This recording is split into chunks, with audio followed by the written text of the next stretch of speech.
ना मन में बताओ का भइल बा।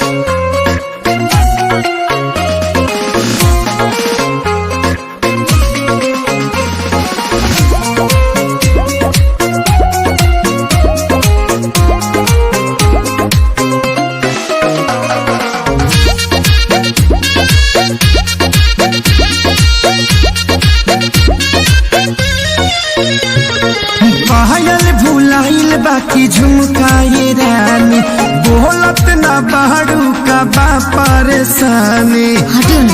अरे बोला का बात बा।